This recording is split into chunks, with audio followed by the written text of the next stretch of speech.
Billionaire refuses to marry her. 5 years later, she appears with 4-year-old twins and inheritance documents. But before we dive into the full story, let me know where you're watching from and what time it is. Now, subscribe to the channel and let's get started. Sophie Williams stared at the pregnancy test in the executive bathroom of Hawthorne Holdings, her hands trembling as the second pink line appeared with unmistakable clarity. Her reflection in the mirror showed a beautiful 25-year-old woman with warm brown skin, dark curls pulled into a professional bun, and wide eyes now filled with a mixture of terror and hope. "Oh God," she whispered, touching her still flat stomach with shaking fingers. 3 years. 3 years of secret smiles across conference rooms, of stolen weekends in the Hamptons, of Alexander Hawthorne's whispered promises that someday, when the timing was right, they wouldn't need to hide anymore. The vice president of one of New York's largest real estate development companies and his executive secretary, a cliché perhaps, but Sophie had believed it was more. She carefully wrapped the test in tissue paper and buried it deep in her purse. The executive floor bathroom was empty at 6:30 in the evening, but she couldn't risk anyone finding evidence of her condition. Not until she told Alexander. In the elevator descending from the 48th floor, Sophie rehearsed what she would say. They hadn't planned this, but maybe it was the push they needed. Alexander had been hesitant to make their relationship public, concerned about company gossip and his family's traditional expectations. But a baby, their baby, would change everything. The elevator doors opened to the marble lobby of the Hawthorne building, its soaring ceilings and modern art installation a daily reminder of the wealth and power of the family whose name adorned the facade. Sophie stepped out into the November rain without an umbrella, too distracted by the life-altering news pulsing through her mind. By the time she reached Alexander's Central Park West penthouse, her simple navy dress was damp, her carefully applied makeup slightly smudged. The doorman nodded in recognition. After 3 years, he knew her as a frequent guest of Mr. Hawthorne. "Good evening, Miss Williams. Shall I announce you?" "No, thank you, James. I have the key." The private elevator opened directly into Alexander's penthouse, 8,000 square feet of sophisticated luxury overlooking Central Park. Sophie's heels clicked against the marble floors as she moved through the entryway, past artwork worth millions, each piece selected by Alexander's decorator to project exactly the right image of old money and refined taste. She found him in the living room, his tall frame silhouetted against the floor-to-ceiling windows, Manhattan glittering beyond him like a carpet of jewels through the rain-streaked glass. At 33, Alexander Hawthorne embodied everything his family name suggested: patrician good looks, impeccable style, and the easy confidence of someone who had never known anything but privilege. "Alex," she said, her voice barely above a whisper. He turned, his face lighting up with that smile that had first made her heart skip 3 years ago when she'd been assigned as his new executive secretary. "Sophie, I wasn't expecting you." He crossed the room and kissed her lightly. "You're wet. Why didn't you take a car service?" "I needed to walk, to think." Sophie took a deep breath. "I have something to tell you." Alexander's expression shifted slightly as he noted her serious tone. He moved to the bar cart, an antique that had belonged to his grandfather. "Sounds like we might need a drink for this conversation. Gin and tonic?" "No drink for me. Not anymore." Sophie's hands twisted together. "Alex, I'm pregnant." The crystal tumbler in Alexander's hand paused midway to the ice bucket. For one breathless moment, Sophie saw surprise register in his eyes.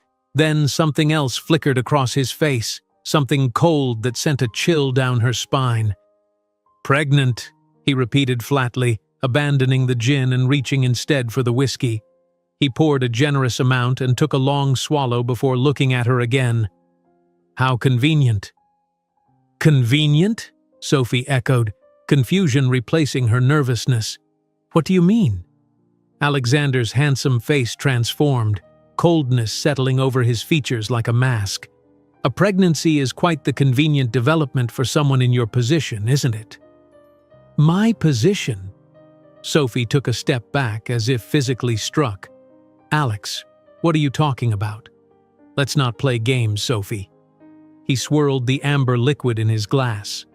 A secretary from Brooklyn with a community college degree suddenly expecting the Hawthorne heir's child. Very convenient timing, especially when the board just approved my promotion to executive vice president. The room seemed to tilt beneath Sophie's feet. You think I planned this? That I got pregnant on purpose? Didn't you? His voice cut like glass. Women like you always have an endgame. I've seen it before. My brother's ex tried the same approach. Women like me? Sophie's voice trembled as nausea, whether from pregnancy or shock she couldn't tell, rose in her throat. You really thought a baby would solve everything? Alexander continued, his voice dropping to a cruel softness.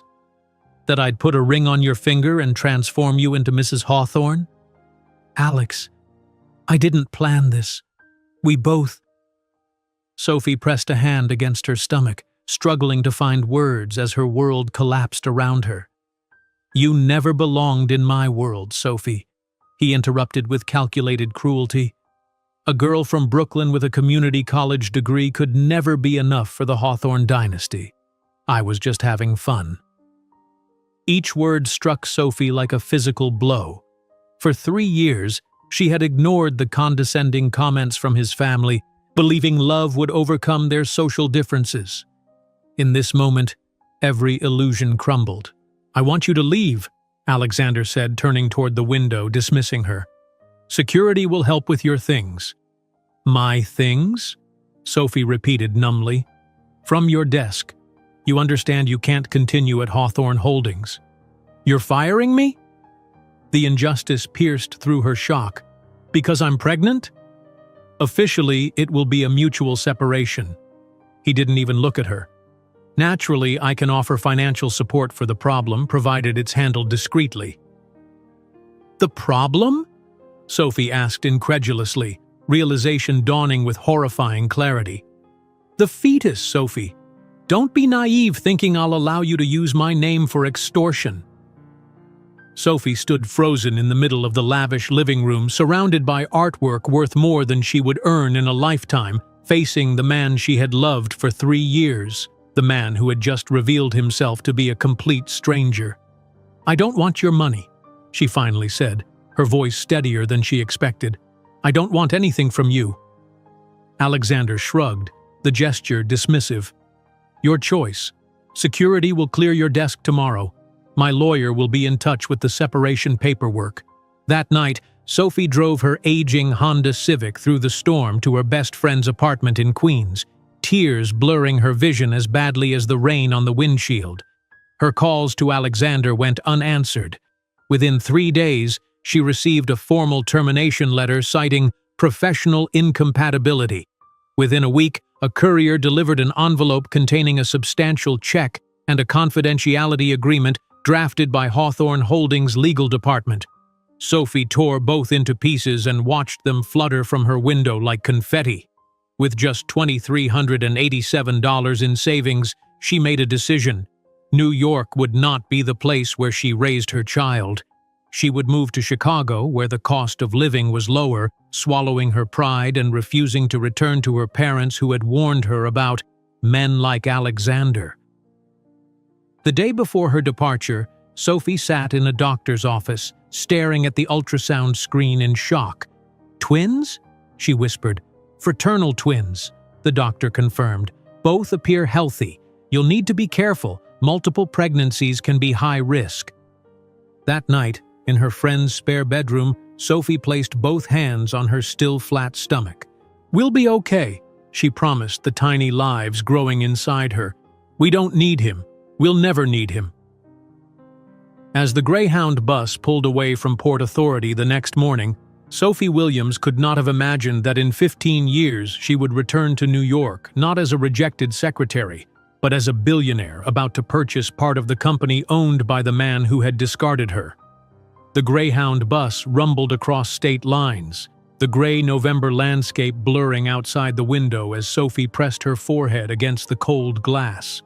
Her hand rested protectively over her stomach, though there was no visible sign of the twin lives growing inside her. Chicago loomed in the distance, a skyline of unfamiliar towers that would soon become home, if she could call any place home now.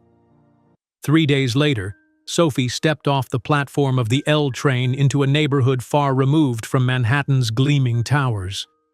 The wind cut through her inadequate coat, carrying the first flakes of an early winter storm. Her nausea, a constant companion since week 6 of her pregnancy, intensified as she approached the address scribbled on a crumpled paper. "This is it?"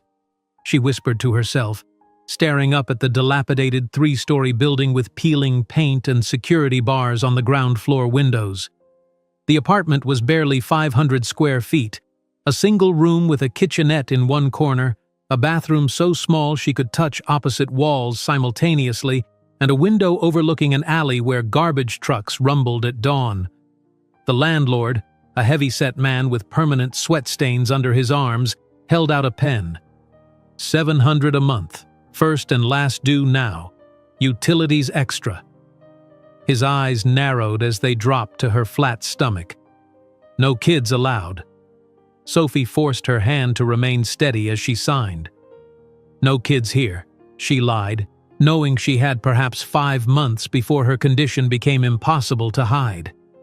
That night, she curled on the sagging sofa bed, her few possessions still in the suitcase she couldn't bring herself to unpack. The building's heating system clanked and groaned, pushing lukewarm air through rusted vents.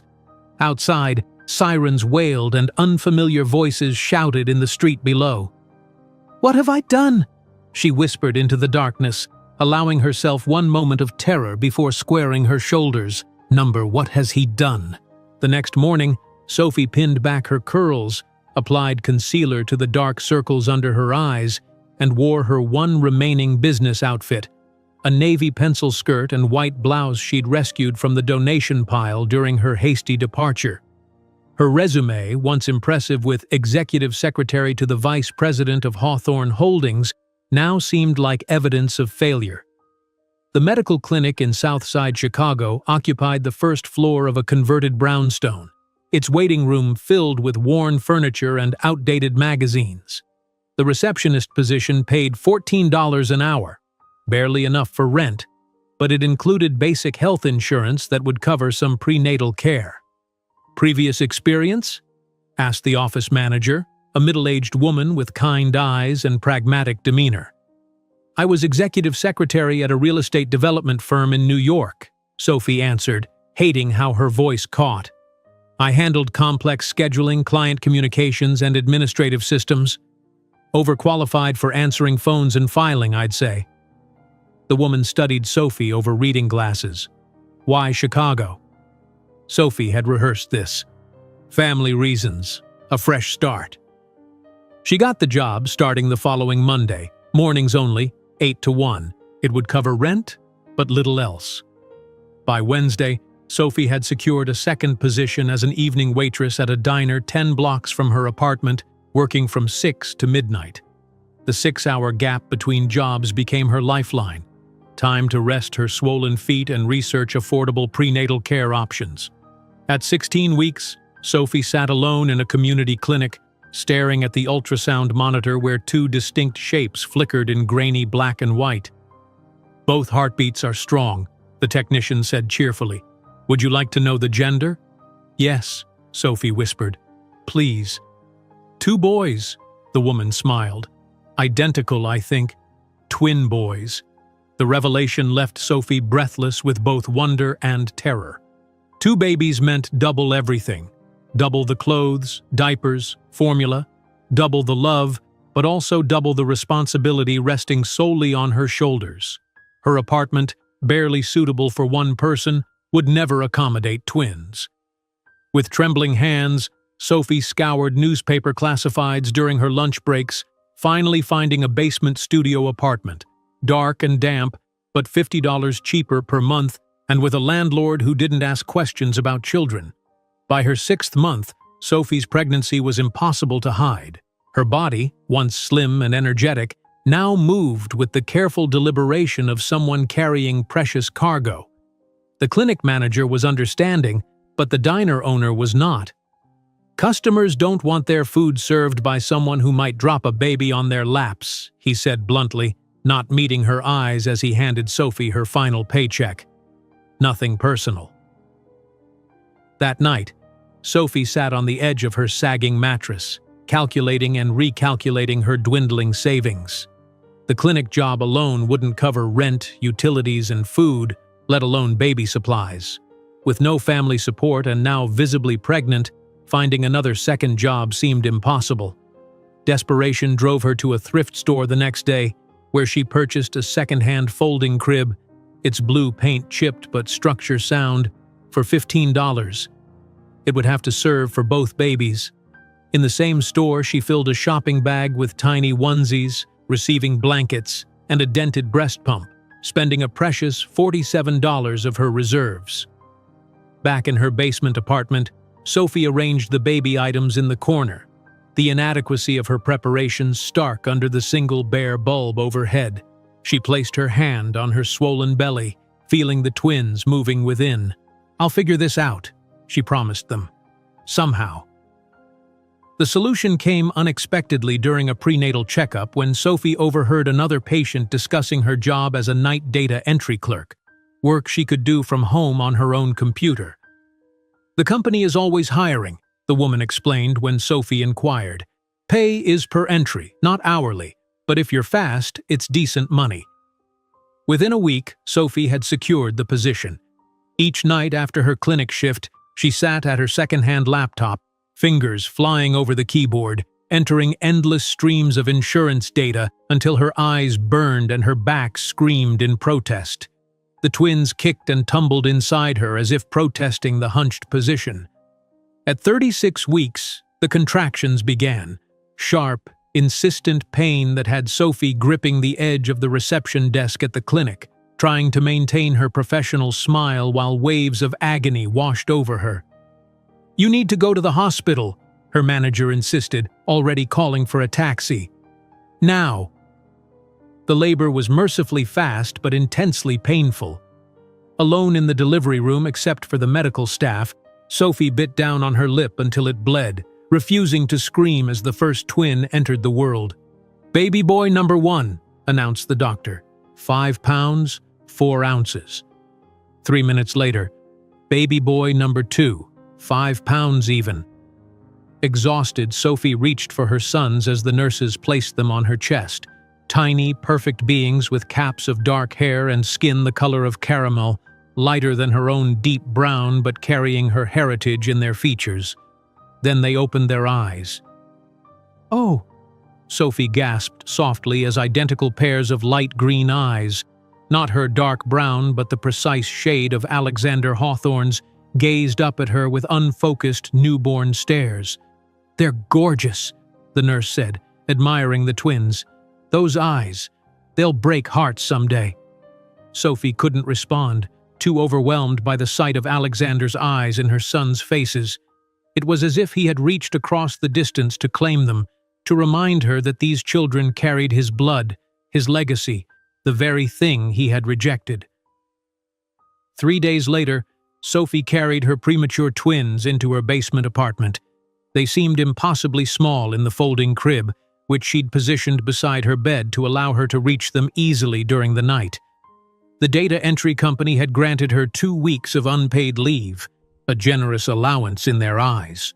During those first overwhelming months, Sophie existed in a fog of exhaustion and determination.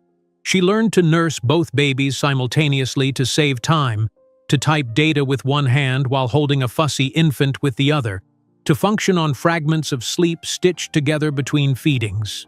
When the twins reached 3 months, Sophie began studying programming during the precious hours when both babies slept. Her business administration degree had taught her organizational skills and basic analytics, but technology offered higher-paying opportunities for someone who couldn't afford childcare or traditional office hours. For one long, grueling year, Sophie survived on 4 hours of sleep per night, While other new mothers joined playgroups and shared milestones on social media, she toggled between online tutorials and diaper changes, between coding practice and soothing colicky cries. "One day, you'll have everything you deserve," she promised her sons each night as she fed them their bottles, her eyes red-rimmed with exhaustion. "And you'll never need him." While Sophie rocked her sons to sleep that night in their cramped basement apartment, she couldn't know that these sleepless hours studying code would be the foundation of her future billion-dollar fortune, nor that these same babies would one day be heirs to a technological empire. 3 months after the twins' birth, Sophie's alarm jolted her awake at 3 in the morning. The harsh buzz barely penetrated the fog of exhaustion surrounding her mind. She reached for the clock with leaden arms, her body protesting every movement after just 2 hours of sleep. Next to her bed, Elijah stirred in the folding crib, his tiny face scrunching in preparation for a cry that would inevitably wake his brother. "Shh, I'm here," Sophie whispered, lifting him with practiced gentleness before his whimpers could escalate. Dark circles ringed her eyes like bruises, evidence of months surviving on fragmented sleep. She settled into the single chair in the basement apartment, positioning Elijah at her breast while Ethan thankfully continued sleeping. The dim lamp cast shadows across walls that perpetually smelled of damp and mildew. Outside, Chicago's bitter winter howled, seeping through poorly insulated windows. When Elijah finished nursing, Sophie placed him carefully back in the crib and moved to her makeshift desk, a plywood board balanced across 2 milk crates. She opened her second-hand laptop, wincing as the screen flickered ominously before stabilizing. For 3 nights, the computer had been showing signs of imminent failure, threatening the lifeline of her data entry income and her self-taught programming lessons. "Just hold on a little longer," she murmured to the machine, quickly loading her programming tutorial. She had 4 precious hours before the twins' next feeding, time she couldn't afford to waste. The screen flickered again, then went black. "No, no, no!" Sophie frantically pressed the power button, her heart racing as panic rose in her throat. Nothing happened. The laptop was dead. She slumped back in her chair, staring at the useless machine.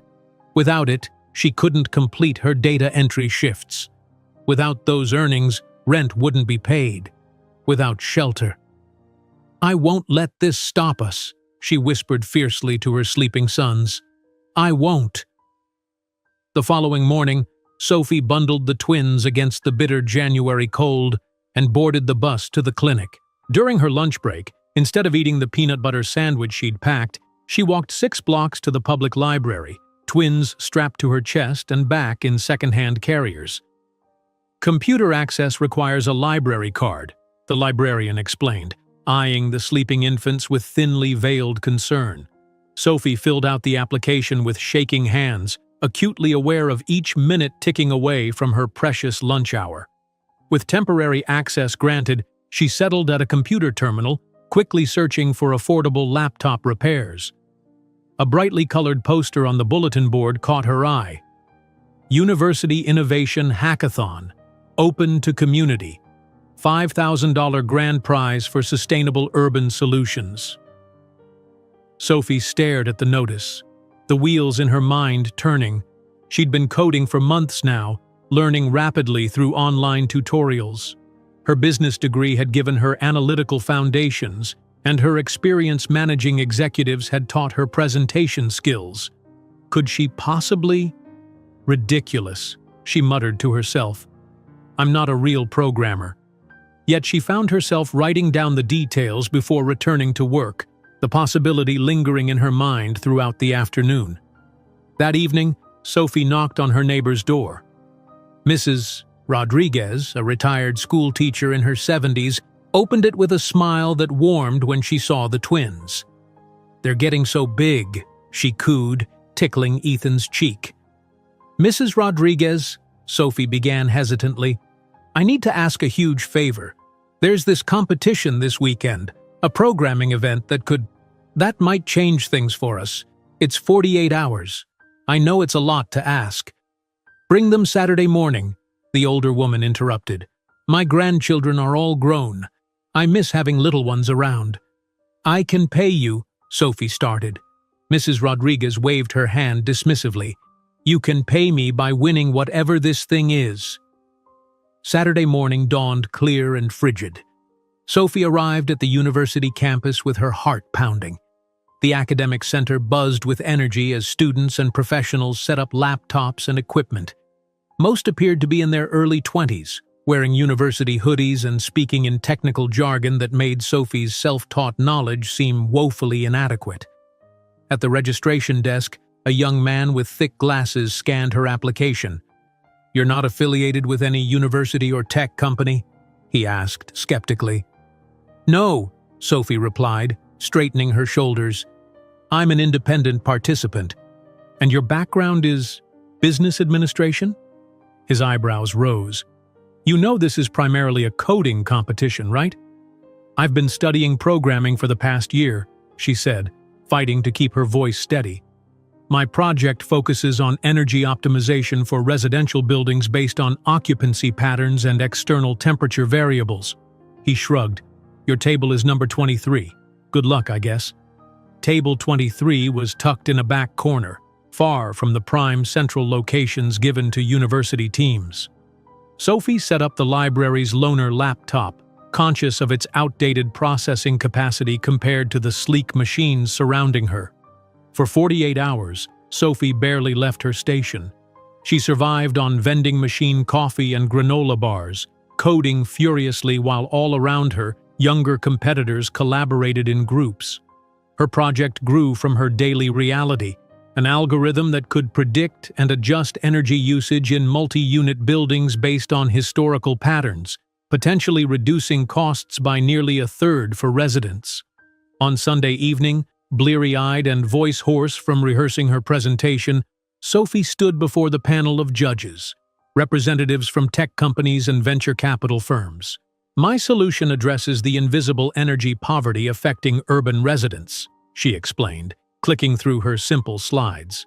By analyzing usage patterns and automatically adjusting heating and cooling systems, this algorithm could reduce costs by 28% in typical multi-unit dwellings.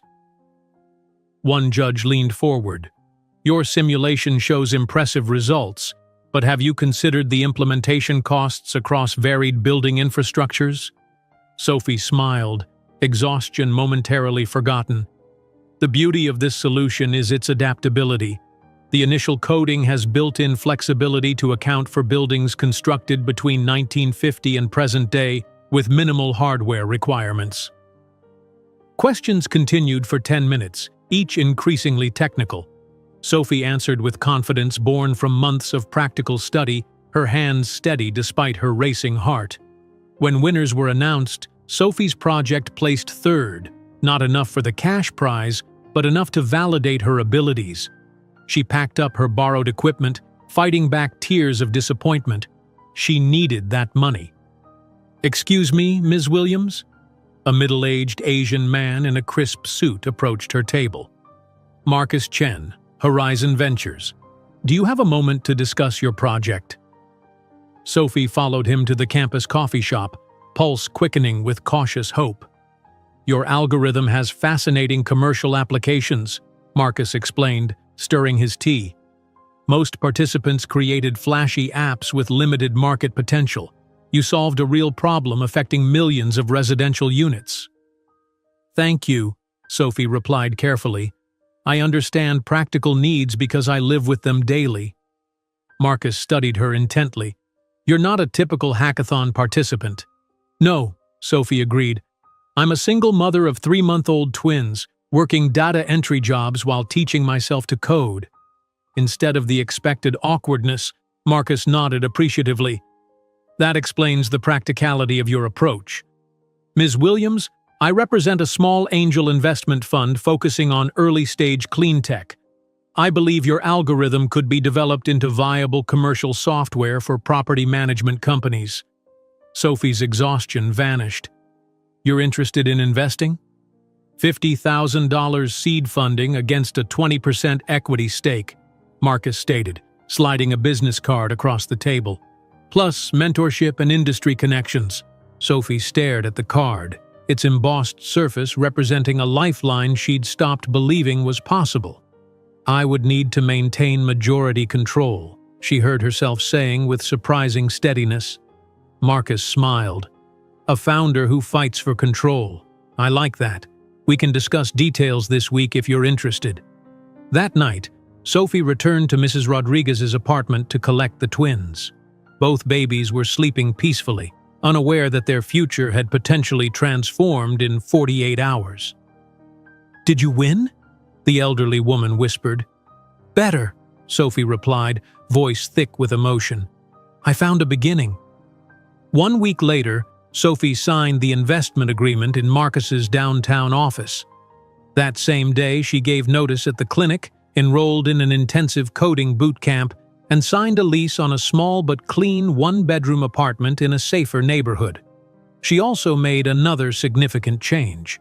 On all legal documents, including the incorporation papers for her new company, she signed her name as Sophie Bennett, her mother's maiden name, a fresh identity untethered from the woman Alexander Hawthorne had rejected.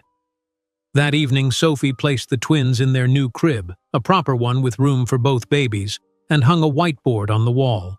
At the top, in bold letters, she wrote, "Bright Path Technologies." "This is our path now," she told her sons as they gazed up at her with Alexander's green eyes, "and it will be brighter than anything he could have given us." While Sophie carefully placed her sons in their new crib that night, she couldn't know that the algorithm born from necessity would revolutionize the global real estate industry within a decade and place her name on the Forbes list of the world's most powerful women. The whiteboard with Bright Path Technologies written across the top became Sophie's focal point during the sleepless nights that followed. The $50,000 from Marcus Chen, a fortune compared to her previous circumstances, now seemed terrifyingly finite as she calculated startup costs, living expenses, and the never-ending needs of growing twins. 2 months after the hackathon, Sophie sat across from a lanky programmer named Kevin in a corner table at a neighborhood cafe. Elijah and Ethan, now 5 months old, dozed in their double stroller beside her, their synchronized breathing a soothing backdrop to the interview. "So, you're interviewing me, here?" Kevin asked, glancing at the babies with a mixture of confusion and curiosity. His worn jeans and faded tech company t-shirt suggested a casual approach to professional settings, but his eyes betrayed sharp intelligence. "I don't have an office yet," Sophie explained unapologetically, "but I do have seed funding, a solid algorithm with commercial applications, and plans to revolutionize building energy management. What I need is someone who can help refine the code for scalability." Kevin studied her with newfound interest. "Most startups I've interviewed with have fancy co-working spaces and ping-pong tables. None had twins as part of the package." "I'm not most startups," Sophie replied, bouncing the stroller gently when Ethan stirred. "That's precisely the point." The following week, Sophie interviewed Mei Lin, a brilliant engineer with a specialization in smart building technology who had recently been passed over for promotion at a major tech firm. "Your algorithm has potential," Mei acknowledged, reviewing Sophie's code on her tablet. "But the infrastructure integration would require significant refinement to be commercially viable." "That's why I need you," Sophie said plainly. "I understand the problem from a user perspective. You understand the technical infrastructure. Together we could create something revolutionary." Mei's eyes narrowed. "Do you have runway for more than 6 months? I have student loans to consider." Sophie met her gaze directly. "I can guarantee 8 months at market rate salary. After that, we either secure additional funding based on our prototype or we fold. I'm betting on the former." "Most founders oversell," Mei observed. "You're presenting worst-case scenarios." "I'm a single mother with no safety net," Sophie replied. "I don't have the luxury of fairy tales." By summer, Bright Path Technologies consisted of Sophie, Kevin, and Mei working from a small, drafty commercial space in a forgotten corner of Chicago's West Loop. The walls needed paint, The plumbing was temperamental, and the internet connection dropped regularly. But the rent was cheap, and the landlord hadn't blinked when Sophie had converted the storage closet into a makeshift nursery. "This doesn't exactly scream revolutionary tech startup," Kevin observed as he helped Sophie paint the main wall a bright, energizing blue one weekend. "Neither does a dropout developing software in his garage," Sophie countered. But it didn't stop Bill Gates.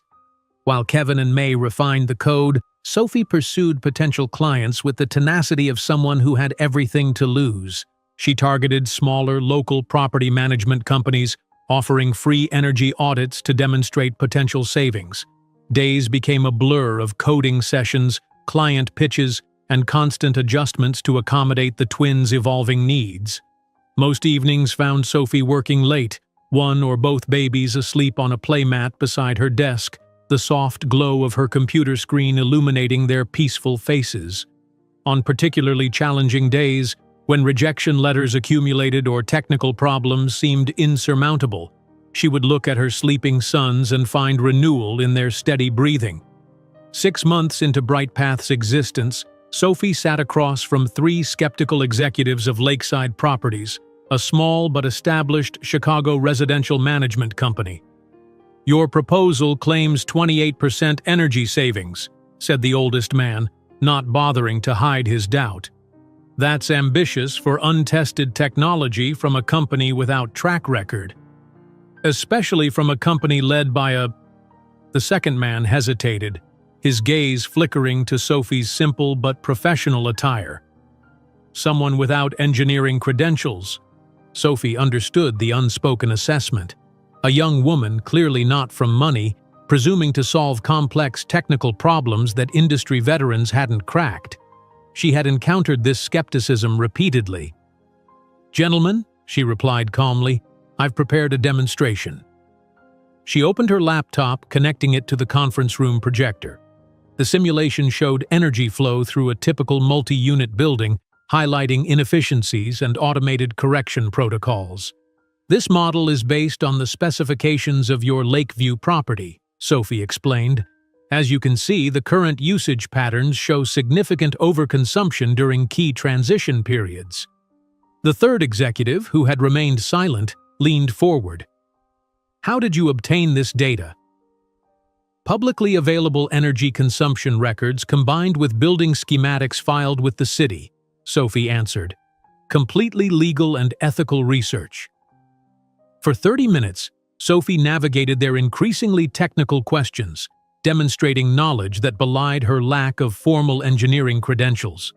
By the meeting's end, the atmosphere had shifted from dismissive to cautiously interested. "We could test your system on our smallest property," the third executive finally offered. "A 6-month trial with performance-based compensation." 3 months, Sophie countered, "with a contractual agreement for full implementation if we achieve at least 20% savings." 2 weeks later, the contract was signed, BrightPath's first legitimate client. That night, Sophie worked until 3 in the morning, coding with renewed purpose while Ethan slept in her lap, his tiny hand curled around her finger, and Elijah dozed on the office sofa. The following morning, bleary-eyed but triumphant, Sophie arrived at the office to find Kevin and May already working, fueled by the excitement of having a real client. "We need to upgrade our server capacity," May announced without preamble. "The current setup won't handle real-time data processing from multiple units." "And we should probably buy actual office furniture," Kevin added, gesturing to their collection of second-hand desks and mismatched chairs. Sophie was about to respond when the office door opened. The woman who entered moved with the confident grace of someone accustomed to commanding attention. In her early 80s, she wore a tailored tweed suit and pearl earrings that spoke of old money and refined taste. Her silver hair was styled in an elegant bob, and despite her age, she stood tall and unwavering. The unexpected visitor surveyed the modest office with piercing green eyes identical to those of the twins playing in their makeshift nursery corner. "I believe I've found the right place," the woman stated in a cultured voice that immediately silenced the room, "You must be Sophie Williams." Sophie rose slowly from her desk, recognition dawning as she identified features she saw daily in her son's faces. "I am Sophie Bennett now," she corrected carefully. "And you're Eleanor Hawthorne." "Indeed I am." The older woman's gaze shifted to the twins, who had looked up at the sound of the unfamiliar voice. "And those would be my great-grandchildren." Kevin and May exchanged confused glances as tension filled the small office. "Perhaps we could speak privately," Eleanor suggested, though her tone made it clear this wasn't a request. Sophie nodded to her employees, who quickly made excuses to visit the cafe downstairs. When the door closed behind them, Sophie moved protectively toward her sons. "How did you find us?" she asked, her voice steady despite her racing heart. Eleanor removed a photograph from her handbag. This appeared in a small technology blog covering the university hackathon. The article mentioned promising developer Sophie Williams. The resemblance was unmistakable. The photo showed Sophie presenting her project with a clear view of her face, a face that had once been familiar in the Hawthorne Holdings offices. "I know exactly who you are, Sophie Williams," Eleanor continued, her gaze shifting to the twins, "and I recognize my great-grandchildren when I see them." "If Alexander sent you," Sophie began. "Alexander knows nothing of my visit," Eleanor interrupted sharply. "Nor will he. My grandson inherited the family fortune, but unfortunately not its character." Sophie gestured to the only comfortable chair in the office. "Why are you here, Mrs. Hawthorne?" The two women moved to the small seating area, the elegant matriarch looking strangely at home in the humble surroundings. "I had investigators confirm what I suspected," Eleanor explained, watching the twins with undisguised interest. "They are Alexander's, aren't they?" "Yes," Sophie answered simply, though he made it abundantly clear he wanted no part of them, or me. Eleanor's expression hardened.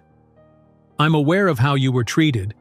It was inconsistent with the values I attempted to instill in my family." "I don't want anything from the Hawthorne family," Sophie stated firmly. "I'm building my own path." "So I see," Eleanor replied, her gaze sweeping the modest office with surprising approval rather than disdain. "Tell me about this Bright Path Technologies." While the elegant matriarch sat in the shabby office chair, Sophie found herself explaining her algorithm, the commercial applications, and her vision for revolutionizing building energy management. To her surprise, Eleanor asked technical questions that revealed unexpected knowledge. "You seem well-versed in energy technology," Sophie observed. Eleanor smiled slightly. "I've always been the financial mind behind Hawthorne Holdings, my dear. The men in the family merely took the credit." As their conversation continued, an unlikely connection formed between the young entrepreneur and the aging matriarch.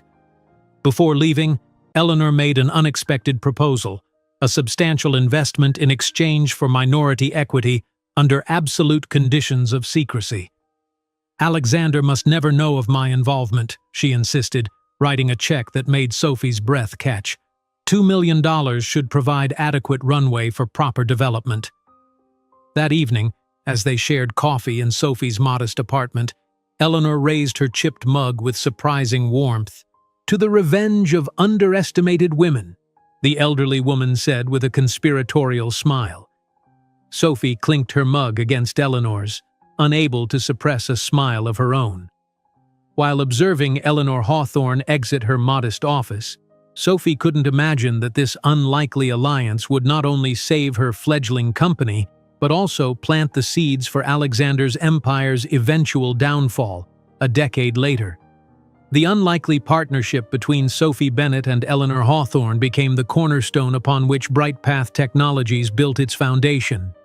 5 years passed like the turning pages of a story written in late nights, breakthrough moments, and the steady growth of twin boys who were now the spitting image of their absent father. Sophie stood at the head of the gleaming conference table in Bright Path's downtown Chicago headquarters, commanding the attention of her executive team with quiet authority. At 32, She had transformed from the desperate single mother working from a converted storage closet into a formidable CEO whose company was revolutionizing building energy management across North America. The Toronto implementation exceeded projections by 17%, Sophie noted, swiping through analytics on the wall-mounted display. That puts us ahead of quarterly targets and positions us perfectly for the Singapore expansion. Gone was the uncertain young woman who had once been dismissed by Alexander Hawthorne. In her place stood a leader in a perfectly tailored navy suit, her natural curls now styled in a sophisticated shoulder-length cut that framed features that had matured from pretty to striking. The only reminder of her former life was the simple emerald pendant at her throat, a gift from Eleanor on BrightPath's first profitable quarter. Richard's development is requesting implementation across their entire portfolio after the success of the pilot program, reported James, her chief operating officer. That's 27 commercial properties in 4 states. Sophie nodded, satisfaction warming her chest. 5 years of relentless work had transformed her algorithm from a hackathon project into a proprietary system implemented in over 70 buildings nationwide. BrightPath now employed 87 people across offices in Chicago and Toronto, with a valuation that had recently crossed $300 million. Schedule the contract signing for next week, she instructed, and make sure the press release emphasizes the sustainability metrics. That's what differentiates us from competitors. As the meeting concluded, Sophie checked her watch, a sleek timepiece that had replaced the drugstore model she'd worn during BrightPath's early days. I need to leave by 4. It's Elijah's robotics competition tonight. Across town at Wellington Academy, 7-year-old Elijah Bennett made final adjustments to his robot, his small fingers moving with precision that belied his age. The private school for gifted children had initially seemed an impossible dream on Sophie's early entrepreneur salary, but Eleanor's insistence and discreet financial assistance had secured spots for both twins. The gyroscopic stabilizer needs recalibration, Elijah muttered to himself, his green eyes, identical to Alexander's, narrowed in concentration behind child-sized glasses. At the piano in the school's music room, Ethan practiced for his upcoming recital, his expression serene as his fingers danced across the keys with natural talent that had stunned his instructors. Though identical in appearance, the twins had developed distinct personalities and gifts, Elijah analytical and methodical, Ethan intuitive and artistic. That evening, Sophie watched with undisguised pride as Elijah's robot navigated the competition course flawlessly, securing first place. In the audience, several rows behind Sophie, Eleanor Hawthorne observed with similar satisfaction, though she maintained the careful distance that had characterized their unusual arrangement. Later that night, Sophie spread homework assignments across the dining table of her lakefront condo. The spacious 3-bedroom apartment, with its floor-to-ceiling windows overlooking Lake Michigan, stood in stark contrast to the basement studio where the twins had spent their infancy.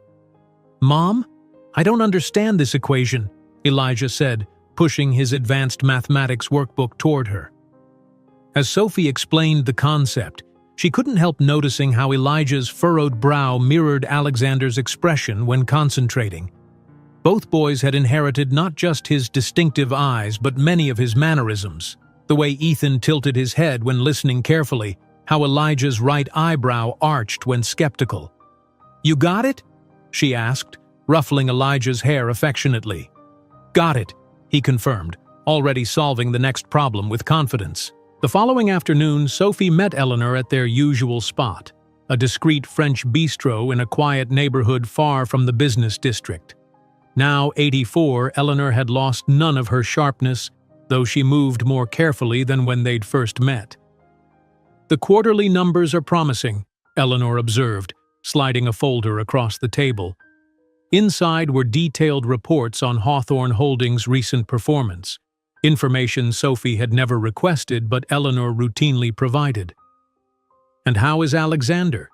Sophie asked, the question part of their ritual, though she maintained meticulous indifference in her tone. "Struggling," Eleanor replied with characteristic directness. The Asian expansion was poorly executed. The board is growing restless. Sophie nodded, neither pleased nor disturbed by the information. The boys asked about their father again last night. Eleanor's expression softened. What did you tell them? The same as always, that he wasn't ready to be a father. Sophie sipped her tea. They're getting older, though. The questions are becoming more specific. Their conversation shifted to the twins' achievements, Eleanor absorbing every detail like the grandmother she had become in all but name. Their unconventional relationship had evolved into genuine affection, bridging the chasm of social class that Alexander had once declared insurmountable. Back at Bright Path headquarters the following week, crisis erupted without warning. Sophie stared at the computer screen, her jaw clenched as she analyzed the product specifications of Global Tech's newly announced energy management system. They've copied our core functionality, Kevin confirmed, pointing to the technical details. The interface is different, but the underlying algorithms are suspiciously similar. How is this possible? Sophie demanded, though she already suspected the answer. A former employee, perhaps, or a client's technical team that had studied their implementation too closely. They've filed for patent protection, May added, her expression grim.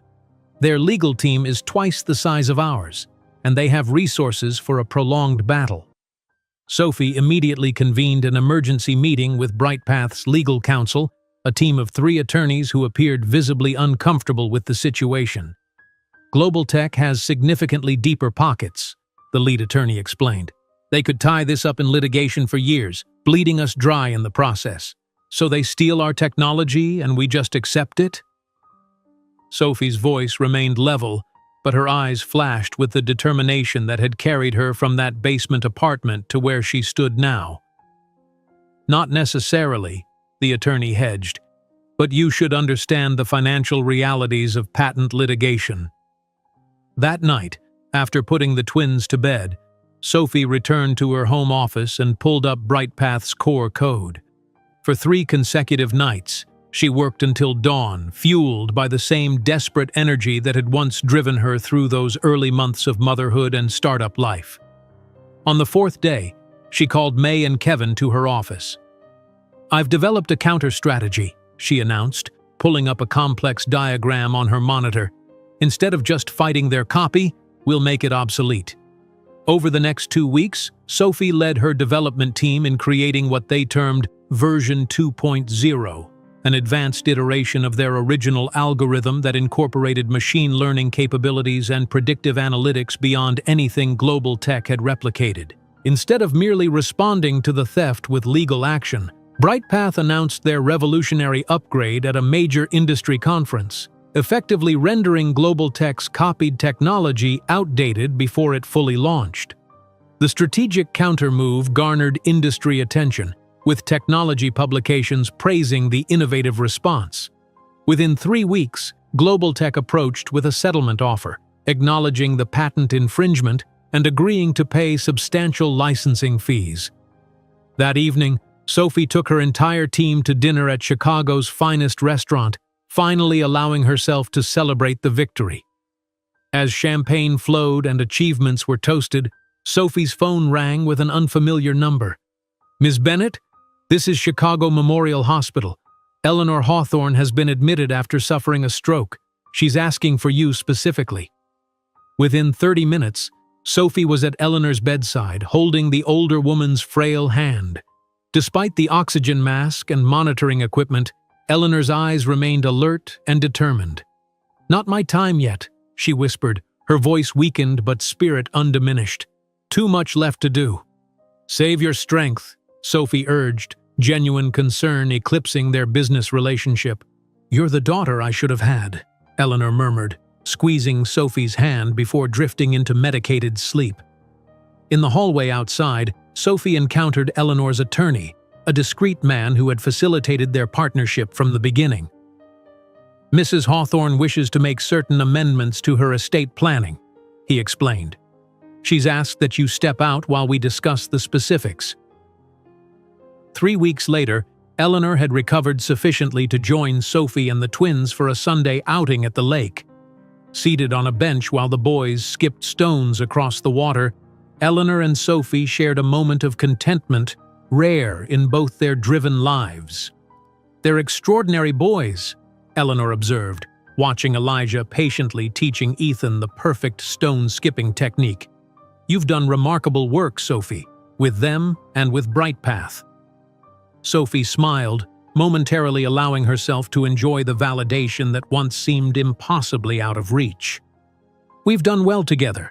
While observing Eleanor playing with the great-grandchildren that Alexander didn't even know existed, Sophie had no inkling that the revised will, signed during Eleanor's hospital stay, would become the most powerful weapon in her eventual confrontation with the man who had discarded her. The unlikely family outing at the lake marked a turning point in Sophie's relationship with Eleanor. While watching the elderly matriarch teach Elijah how to properly fold a paper boat to sail across the water, Sophie felt a strange peace settle over her. It was as if the jagged pieces of her life had finally found their proper arrangement. Not perfect, but purposeful. 3 years passed in a blur of milestones. Brightpath Technologies expanded beyond North America, opening offices in Singapore and Dubai. The company's revolutionary energy management system was now implemented in over 200 commercial buildings worldwide, its valuation soaring past $2 billion. 35-year-old Sophie Bennett had become a name whispered with respect in boardrooms where women like her had rarely found welcome. On a crisp autumn morning, Sophie's sleek private jet touched down at O'Hare after returning from the Singapore office inauguration. As the plane taxied to a stop, she reviewed the quarterly reports from Hawthorne Holdings that Eleanor regularly provided. The numbers confirmed what industry analysts had been suggesting. Alexander's company was struggling, its stock down 40% over 3 years following a series of miscalculated ventures in Asian markets. "We'll be wheels down in 5 minutes, Ms. Bennett," the pilot announced over the intercom. Sophie nodded, though alone in the luxurious cabin. She closed the file and gazed out the window at the Chicago skyline, the glass towers reflecting morning sunlight.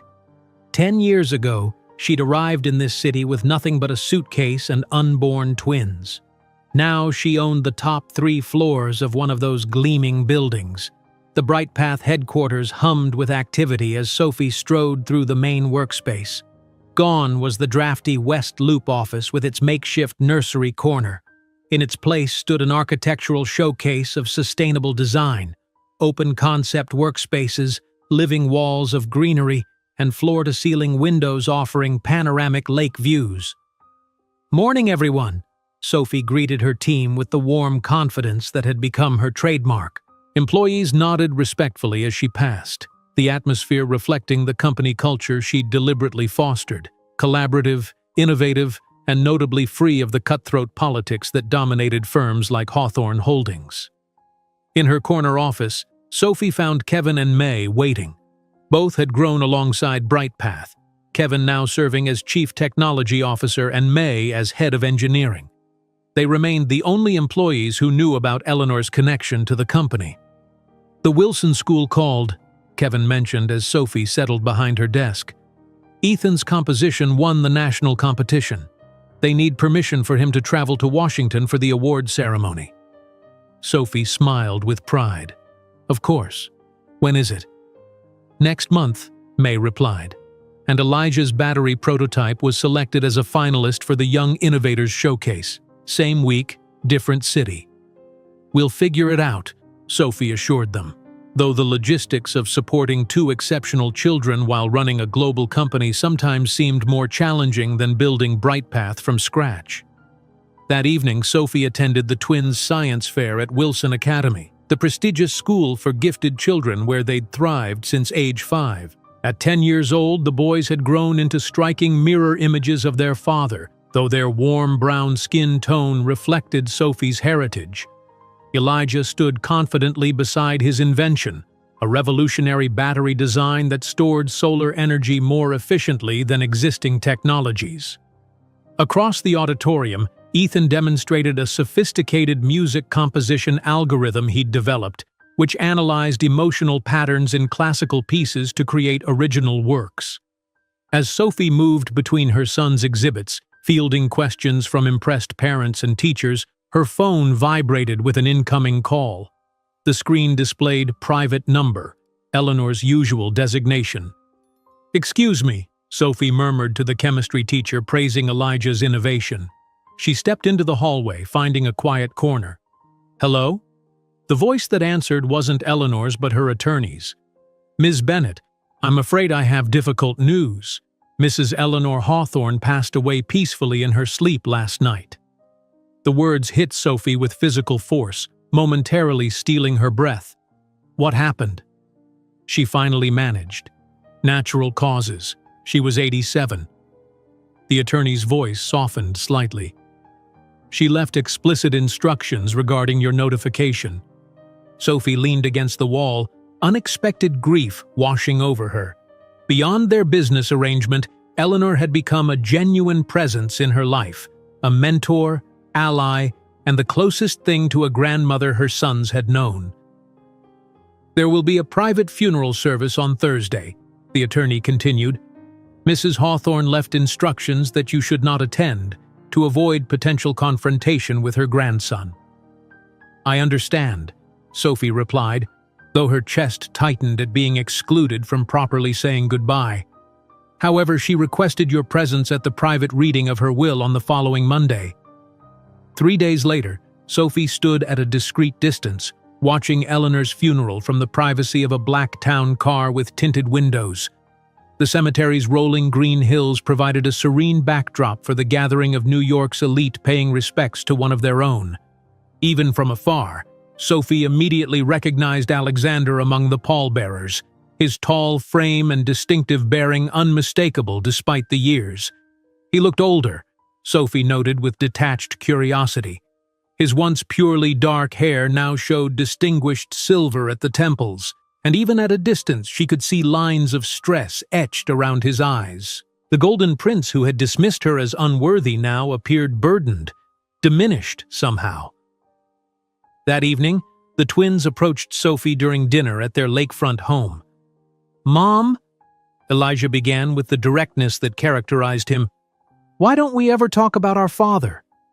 Sophie set down her fork, her heart accelerating. She'd known this conversation was inevitable as the boys grew older and more aware of the absence in their family narrative. "All our friends have fathers," Ethan added quietly. "Even if their parents are divorced, they still know who their dads are." Sophie studied their faces, so like Alexander's yet filled with a compassion and sensitivity he had never displayed. "Your father wasn't ready to be a parent when you were born," she answered carefully, the same explanation she'd given in simpler terms when they were younger. "Some people aren't." "Didn't he love you?" Ethan pressed, always the more emotionally intuitive twin. Sophie considered how much truth to share. "He loved what I represented at the time, but not enough to choose me, or you, over his other priorities." "Is he dead?" Elijah asked bluntly. "No," Sophie replied, meeting their identical green gazes. "He's alive." "Does he know about us?" Ethan's voice held a hint of vulnerability that squeezed Sophie's heart. "He knew I was pregnant," she answered honestly, but he made it clear he didn't want to be involved. The twins processed this information with the thoughtful silence that often surprised adults who underestimated their emotional depth. "Is he someone famous?" Elijah finally asked. "Is that why you never say his name?" Sophie reached across the table, taking each boy's hand. "This is a longer conversation, and I promise we'll have it. Just not tonight." The following Monday, Sophie sat in the austere Manhattan office of Bradford and Winters, the law firm that had handled Eleanor Hawthorne's affairs for decades. The senior partner, a white-haired man with half-moon glasses, methodically reviewed the surprising contents of Eleanor's will. "To my great-grandsons, Elijah and Ethan Bennett, I bequeath 30% of my personal holdings in Hawthorne Holdings, to be held in trust until their 25th birthday, with Sophie Bennett serving as trustee until such time." Sophie struggled to maintain her composure as the implications became clear. Eleanor had effectively made her sons the second largest shareholders in their father's company, a company they didn't even know was their birthright. Additionally, the attorney continued, sliding a sealed envelope across the polished desk, Mrs. Hawthorne left this for you personally. Inside, Sophie found detailed dossiers documenting questionable business practices Alexander had employed over recent years, leveraged investments that skirted regulatory boundaries, tax strategies that exploited loopholes, and evidence of misrepresentation to shareholders. Eleanor collected these over several years, the attorney explained. She believed you should have them as insurance. That evening, in her hotel suite overlooking Central Park, ironically just blocks from Alexander's penthouse, Sophie consulted with BrightPath's legal team via secure video conference. With these shares, your sons collectively represent the second largest voting bloc in Hawthorne Holdings, confirmed her chief counsel. Combined with other dissatisfied shareholders, you could potentially influence major company decisions. Later, Sophie stepped onto her suite's terrace, gazing at the Manhattan skyline that had once represented everything beyond her reach. The wind carried the familiar city sounds upward, honking taxis, distant sirens, the perpetual hum of ambition that defined New York. In her hand, she held the twins' school project, a partially completed family tree with a conspicuous blank space where their father's name should appear. Sophie made her decision. Returning inside, she placed a call to her CFO. I want you to analyze the viability of acquiring the sustainable energy division of Hawthorne Holdings, she instructed, discreetly. While carefully securing the documents in her office safe, Sophie couldn't imagine that in less than 2 years, she would face Alexander at one of Manhattan's most prestigious events, with the power to either destroy or spare the empire he had valued more than her and their children. The elegantly bound documents from Eleanor's estate remained in Sophie's office safe for months, a potential weapon she wasn't yet ready to deploy. Each night, after reviewing BrightPath's latest projections, she would open the safe and study the contents, weighing possibilities against consequences, vengeance against wisdom. 2 years passed with the steady inevitability of an approaching storm. Sophie, now 37, stood at the panoramic window of her private jet, watching Singapore's futuristic skyline recede as they ascended into clear blue skies. The gleaming BrightPath logo on the jet's wing caught the sunlight, a symbol of how far she had come from that desperate bus ride to Chicago 12 years earlier. The Singapore office exceeded all projections, Ms. Bennett, her assistant reported, handing her a tablet displaying the latest analytics. That makes 4 consecutive quarters of growth above 30% in Asian markets. Sophie nodded, her reflection in the window showing a woman who had transformed suffering into strength. Her simple black dress and emerald earrings, a deliberate choice that matched her son's eyes, represented understated elegance rather than ostentation. Success had refined rather than changed her. "And the Hawthorne Holdings reports?" she asked quietly. "Just arrived," the assistant replied, passing her a sealed folder. Their stock fell another 12% after the quarterly earnings call. Alone in the jet's private cabin, Sophie reviewed the confidential documents detailing Hawthorne Holdings' continued decline. Alexander's aggressive expansion into Asian luxury developments had backfired spectacularly, leaving the company over-leveraged and vulnerable. The board was growing increasingly restless, with several members openly questioning his leadership. The timing couldn't have been more perfect. Back in Chicago, BrightPath's headquarters occupied 3 full floors of a downtown skyscraper, its offices a showcase of the very energy efficiency technology that had made Sophie a billionaire. 500 employees now worked under the BrightPath banner, with satellite offices in Toronto, Singapore, Dubai, and most recently, a small but strategic outpost in Manhattan. The energy division of Hawthorne Holdings represents an undervalued asset, Sophie explained to her executive team, standing before a wall of displays showing detailed analysis. Their technology is complementary to ours, and their client portfolio would accelerate our East Coast expansion by approximately 18 months. Her CFO, a former Wall Street veteran who had joined BrightPath 3 years earlier, studied the projections skeptically. Their overall financial position is precarious, but this particular division remains profitable. Why would they sell? Because they need immediate capital, Sophie replied, her voice betraying nothing of her personal connection to the target. And because we're prepared to offer 20% above market valuation for a quick, clean transaction. That evening, Sophie left the office early to attend the National Junior Science Fair, where 11-year-old Elijah was presenting his revolutionary battery prototype. The convention center buzzed with excited young inventors and proud parents, but Elijah's booth consistently drew the largest crowds.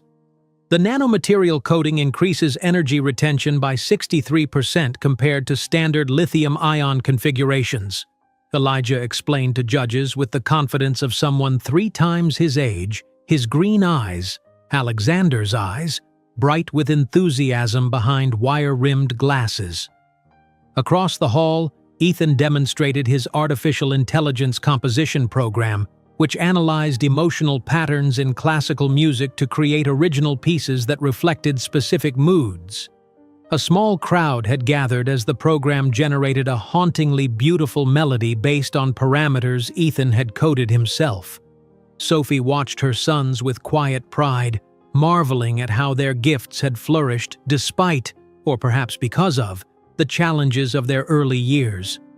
Both boys had inherited Alexander's analytical brilliance but combined it with an emotional intelligence and empathy he had always lacked. Later that night, after the twins had gone to bed with their respective awards, Sophie conducted a secure video conference with a group of Hawthorne Holdings dissatisfied shareholders.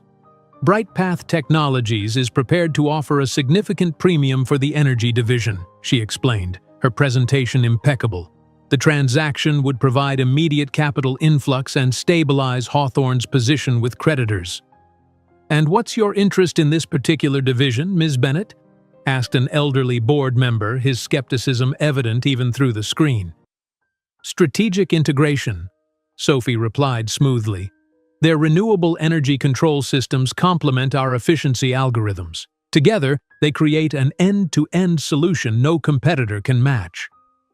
What she didn't mention was how this acquisition would place her in direct business contact with Alexander for the first time since he had dismissed her as worthless to his world. The following morning, Sophie met with her lead counsel in her home office, reviewing the intricate legal framework being constructed for the acquisition. The documentation ensures that once signed, the transaction cannot be reversed, the attorney confirmed, pointing to specific clauses. Even if they experience seller's remorse. Sophie nodded, satisfaction warming her chest. "And the controlling shares?" "With the proxy votes you've secured from other shareholders, combined with the 30% your sons inherited from Eleanor Hawthorne, you effectively control 57% of voting rights for this decision. Alexander won't be able to block it, especially since he's currently in Tokyo trying to salvage the Nishimura development." For a brief moment, Sophie allowed herself to contemplate what drove her actions. Was this sophisticated business move truly about strategic integration? Or was it the culmination of a journey that began in humiliation 12 years ago? That afternoon, her oldest friend and mentor, Marcus Chen, the angel investor who had first believed in her, visited BrightPath headquarters for their quarterly advisory meeting. "The acquisition makes perfect business sense," Marcus acknowledged after reviewing the proposal. "But I've known you long enough to ask, is this business or revenge, Sophie? Be honest with yourself." Sophie considered the question carefully, watching the Chicago skyline through her office windows. "Perhaps both," she finally admitted, "but the business case stands independently of any personal history. Just remember that revenge rarely tastes as sweet as anticipated," Marcus cautioned.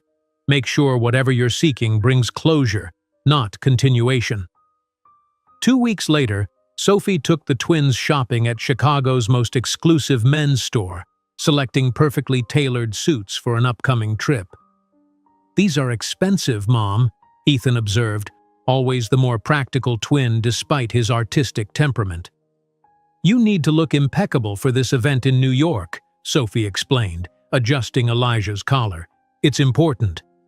"Why haven't we ever been to New York before?" Elijah asked, his analytical mind always seeking patterns. "You live there, right?"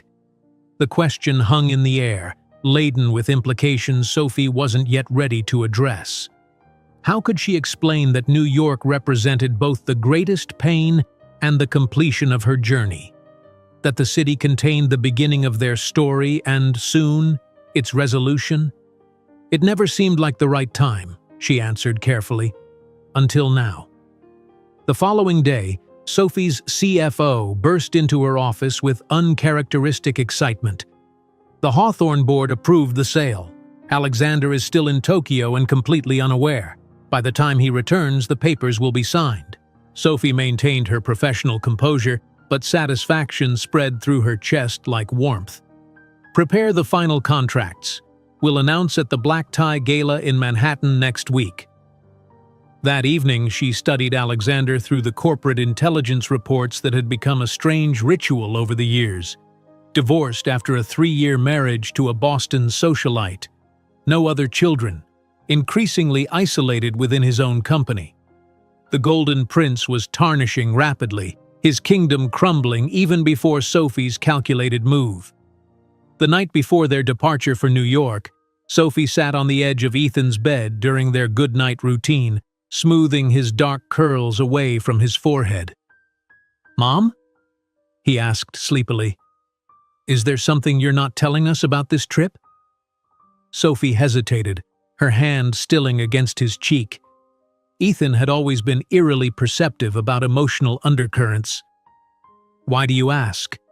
You seem different when you talk about New York, like you're nervous but excited, like it's more than business."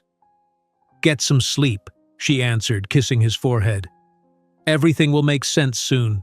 The following morning, Sophie reviewed the guest list for the Black Tie Gala one final time, her finger lingering on a single name, Alexander Hawthorne. After 12 years, they would occupy the same room again, but this time she would be arriving as a billionaire CEO with their children, not as a disposable secretary. As their private jet soared toward New York, Sophie gazed out the window at the clouds below, a sense of completion settling over her. "Are you ready to see New York, boys?" she asked, her voice steady despite the storm of emotions beneath her calm exterior. While the plane accelerated toward New York, Sophie didn't know that in less than 48 hours, the look of shock on Alexander's face upon seeing not only the woman he abandoned transformed into a billionaire powerhouse, but also the sons he never knew, would be just the beginning of his complete downfall.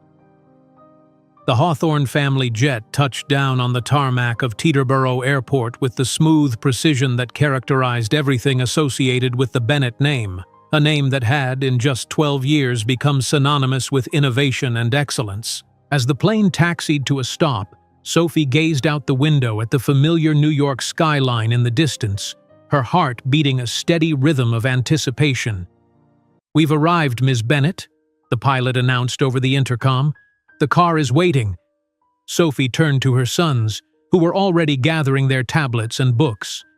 At 12 years old, they carried themselves with a poise beyond their years, a natural confidence born from growing up knowing their worth was never in question.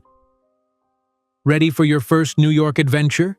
she asked, smoothing an invisible wrinkle from her tailored travel suit. "Is it really an adventure when we're staying at the Four Seasons?" Elijah quipped, adjusting his glasses with a gesture eerily reminiscent of Alexander. The sleek black SUV whisked them through midday traffic toward Manhattan, the boys' faces pressed against windows as they absorbed the iconic skyline. Sophie watched them with a mixture of pride and trepidation. This city held the beginning of their story, though they didn't yet know it. The Four Seasons welcomed them with the deferential efficiency reserved for valued guests. The presidential suite sprawled across the top floor, offering panoramic views that once would have seemed impossible to the young secretary who had fled this city with nothing but a suitcase and wounded dignity. "This is bigger than our entire first apartment," Sophie murmured to herself as the bellhop arranged their luggage in the master bedroom. "Did you say something, Mom?" Ethan asked, already exploring the suite's piano that had been arranged at Sophie's request. "Just thinking about how things change," she replied, tipping the staff generously before turning to her sons. "How about we explore a bit before tomorrow's gala? See the real New York, not just the tourist version." Rather than hiring a driver, Sophie hailed a yellow cab outside the hotel, a deliberate choice to show her sons the city as she had first experienced it.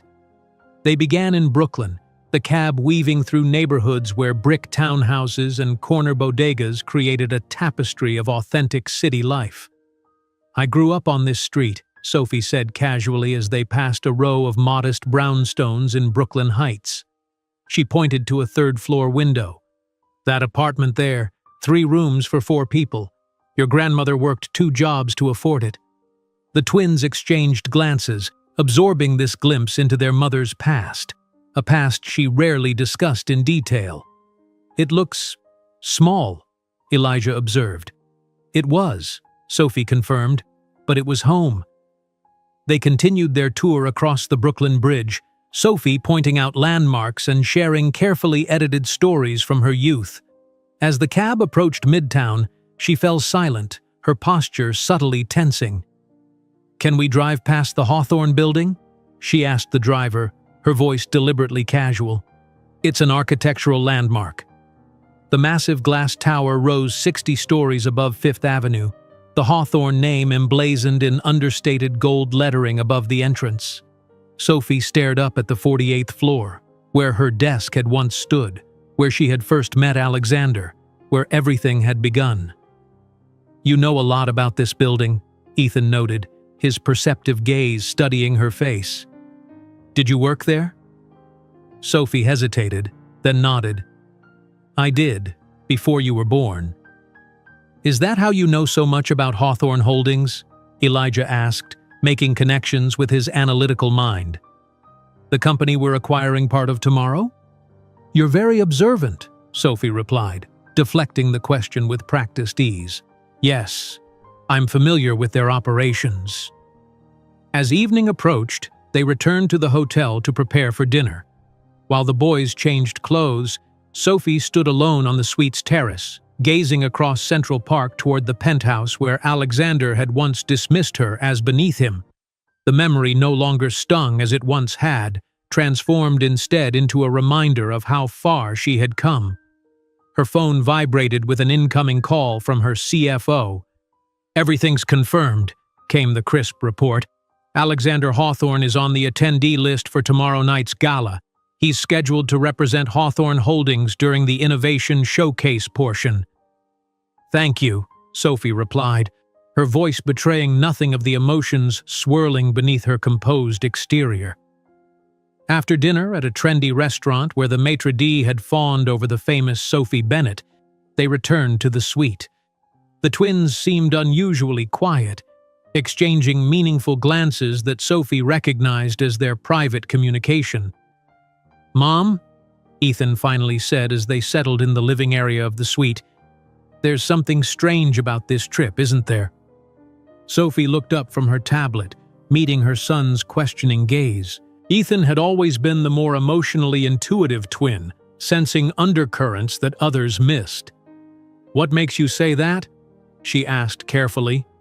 "You've never brought us to New York before," Elijah joined in, tag-teaming as they often did when pursuing answers.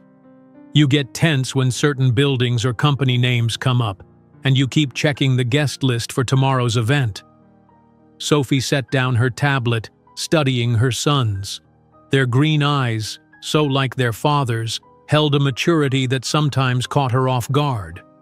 She had planned to wait until after the gala to reveal the truth, but perhaps they deserved to know at least part of it before tomorrow's inevitable encounter. "You're right," she acknowledged, moving to sit between them on the sofa. "There is something I haven't told you about this trip, about New York." The twins straightened, exchanging another quick glance. "Is it about our father?" Ethan asked quietly. Sophie nodded, her heart accelerating. "Yes, it's time you knew more about him." For the next hour, Sophie shared a carefully edited version of her history, how she had worked as a secretary at a prestigious company, fallen in love with an executive, and become pregnant. She described his rejection in measured terms, explaining that he had believed she wasn't from the right background to fit into his world. "He said I wasn't enough," Sophie explained, the old pain briefly visible behind her composed expression. That a girl from Brooklyn with a community college degree could never be part of his family's legacy. "That's horrible," Ethan whispered, his eyes wide with shock. "Why are you telling us this now?" Elijah asked, always focused on the logical progression. "Is he here? In New York?" "Yes," Sophie confirmed, "and there's a strong possibility we'll see him tomorrow night at the gala." The twins absorbed this revelation in stunned silence. "What's his name?" Elijah finally asked. Sophie took a deep breath. "I'll tell you everything after the event, including his name. But tonight I need you to understand that tomorrow is primarily about business, the acquisition that will take Brightpath to the next level. The personal history is secondary." Later that night, after the twins had retreated to their bedroom, Sophie stood before the mirror in her suite, studying her reflection.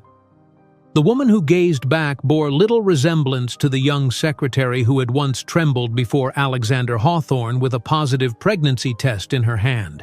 Her stylist had delivered several options for the gala, and Sophie had chosen a black column dress that spoke of understated power rather than the need to impress.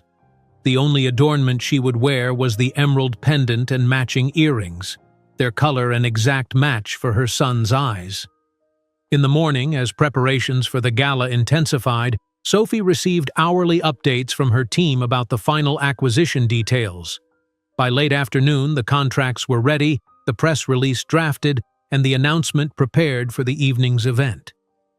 As twilight fell over Manhattan, Sophie helped Ethan straighten his bow tie, struck by how much he resembled Alexander in profile. "You look perfect," she said, her voice catching slightly.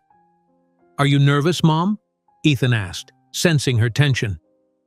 "Just focused," Sophie replied, though her heart raced at the thought of what lay ahead. She checked her appearance one final time, the elegant dress, the simple emeralds, her hair styled in sophisticated waves that framed her face. She barely recognized the powerful woman reflected back at her, a woman who had transformed rejection into an empire. "Ready, gentlemen?" she called to her sons, taking a deep, imperceptible breath to steady herself. "We have an entrance to make." While the limousine approached the Waldorf Astoria, Sophie didn't imagine that the confrontation with Alexander would be even more dramatic than she had planned, nor that her sons would discover the complete truth not through her words, but through the identical eyes of the man who had rejected them before they were even born. The limousine glided to a stop beneath the Waldorf Astoria's ornate entrance canopy. Sophie took one final, steadying breath, centering herself for the moment 12 years in the making. The twins exchanged a glance, sensing the significance of the evening beyond what their mother had revealed. "Remember," Sophie said softly as the door opened, "tonight you are not just my sons, but representatives of everything we've built together." The grand ballroom of the Waldorf Astoria shimmered under thousands of crystal lights, the ceiling's intricate moldings highlighted by strategically placed spotlights. New York's business elite mingled over champagne and carefully crafted canapes, their murmured conversations creating a symphony of power and privilege, a world that had once rejected Sophie as an unworthy interloper. Sophie paused at the entrance, Elijah and Ethan flanking her like perfect reflections. The transformation was complete, her black column dress elegantly skimming her figure, the simple emerald pendant at her throat catching the light with the same vibrant green as her son's eyes. Years of purpose had refined her beauty, adding a serene confidence that drew more admiration than mere physical attractiveness ever could. The reaction was immediate. Conversations faltered mid-sentence as heads turned toward the doorway. Sophie Bennett was a name known throughout the business world, but the enigmatic CEO rarely attended social functions, preferring to let her company's innovations speak for her. "That's Sophie Bennett," whispered a venture capitalist to his companion. "They say she turned down acquisition offers from Google and Microsoft last year." "Are those her sons?" another guest murmured. "I had no idea she had children." Across the ballroom, Alexander Hawthorne stood surrounded by potential investors, his practiced charm on full display despite the increasing strain behind his smile. At 45, he remained handsome, though the past decade had carved stress lines around his eyes and threaded silver through his temples. His tailored tuxedo concealed the slight thickening of his waistline, evidence of too many business dinners and too little time for the squash games he'd once prioritized. "The Asian market correction is simply an opportunity for strategic repositioning," Alexander was explaining with forced confidence. "Hawthorne Holdings has weathered market fluctuations for 3 generations." The growing murmur from the entrance drew his attention. Alexander turned, champagne flute poised midway to his lips. Through a momentary parting in the crowd, he caught sight of a familiar profile, one he hadn't seen in 12 years but would recognize anywhere. Sophie. The champagne flute slipped from his fingers, shattering against the marble floor in a spray of crystal and expensive bubbles. Conversations around him halted abruptly, but Alexander barely noticed, his focus narrowing to the woman moving gracefully through the crowd, the woman he had once dismissed as beneath him. And beside her.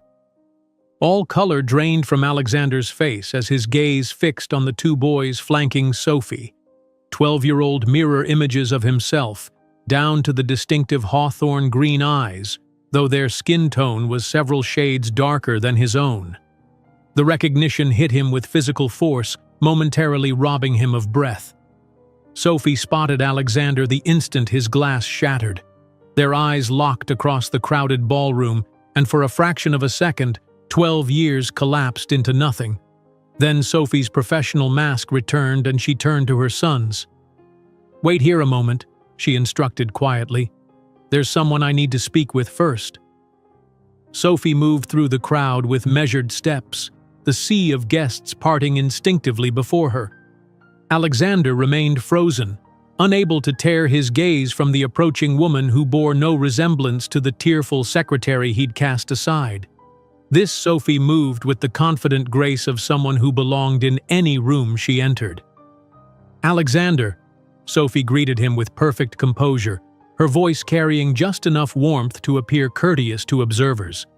"What a coincidence." "Sophie," he managed, his voice sounding distant to his own ears. You've changed."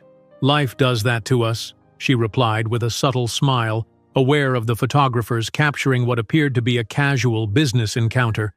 "I see you've noticed my sons from across the room. They're—" Alexander swallowed hard, his gaze darting between Sophie and the twins still standing near the entrance. "How old are they?" 12, Sophie answered simply, watching realization deepen in his expression. "They're quite remarkable. Elijah is already being courted by MIT's Advanced Placement Program. He'll likely begin university studies at 16. Ethan received a full scholarship to Juilliard's pre-college division for classical piano, though he spends his free time developing cybersecurity systems as a hobby. I imagine you're curious about them." Before Alexander could respond, a gala organizer approached with barely contained excitement. "Ms. Bennett, what an unexpected honor! We had no idea you would personally announce the acquisition tonight."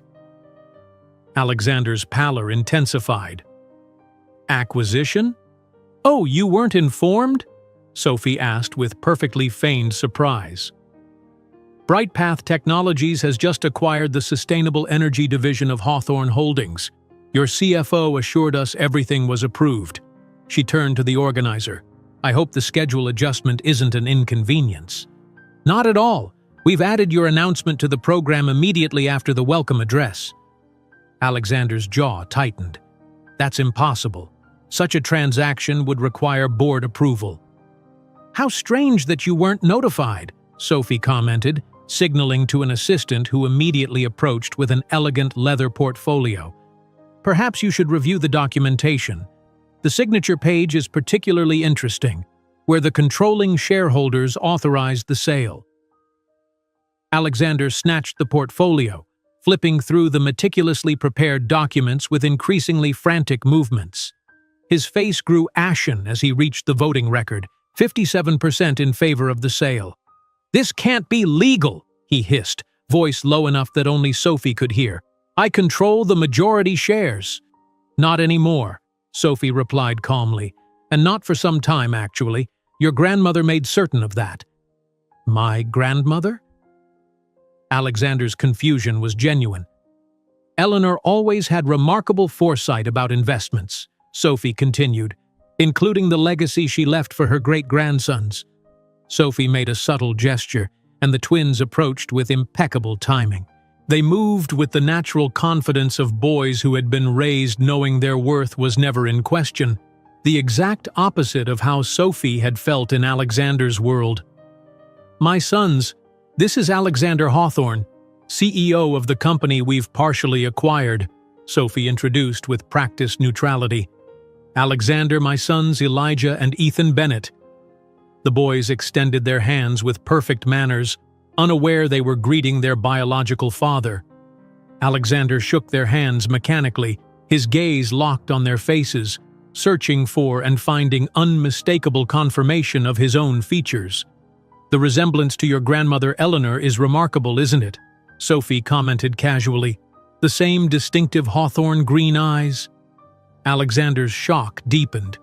You knew my grandmother?" "She found us, actually," Sophie corrected, her voice now pitched low enough for only Alexander to hear. "Curious how Eleanor valued family above all else. She taught me a great deal about investments, perseverance, and especially about recognizing true value, something you never learned." The master of ceremonies approached the podium, tapping the microphone. "Ladies and gentlemen, we're honored to welcome to the stage the CEO of BrightPath Technologies, Sophie Bennett, for a special announcement." The crowd applauded enthusiastically. Sophie smiled at Alexander with serene confidence. "I should go. Don't worry, I won't mention our past, unless you attempt to contest the legitimacy of the acquisition. In that case, the complete story would necessarily come to light, including the abandonment of two legitimate Hawthorne heirs." Sophie moved toward the stage with graceful purpose, leaving Alexander staring after her in stunned disbelief. As spotlights illuminated her ascent to the podium, Alexander found himself unable to look away from the woman he had once discarded, now poised to dismantle the company his family had built over generations. But more disturbingly, he couldn't tear his gaze from the two boys who stood watching their mother with obvious pride. Two boys with his eyes, his jawline, his blood, who had grown up never knowing his name. While Sophie delivered her announcement to enthusiastic applause, Alexander observed, stunned, the two teenagers who carried his blood and never knew. The empire that had passed through generations of his family was being dismantled by the woman he had discarded as insignificant. The applause echoed through the Waldorf Astoria ballroom as Sophie concluded her announcement. Camera flashes captured her confident smile, the perfect image of a victorious CEO revealing a strategic acquisition. Only Sophie knew the deeper significance of this moment. Justice served 12 years in the making. As she descended from the stage, Sophie noticed her son's expressions had shifted from pride to confusion. Their eyes darted between her and Alexander, who remained frozen at the edge of the crowd, his face ashen. The resemblance between the three was now unmistakable under the ballroom's crystal lights. "Mom," Elijah whispered as she rejoined them, "why does he keep staring at us?" Before Sophie could respond, the gala chairman approached to congratulate her, followed by a stream of well-wishers and business contacts eager to discuss the implications of BrightPath's latest power move. She navigated the conversations with practiced ease while keeping her sons close, aware of Alexander's gaze following them throughout the evening. The ride back to the Four Seasons was unnaturally silent.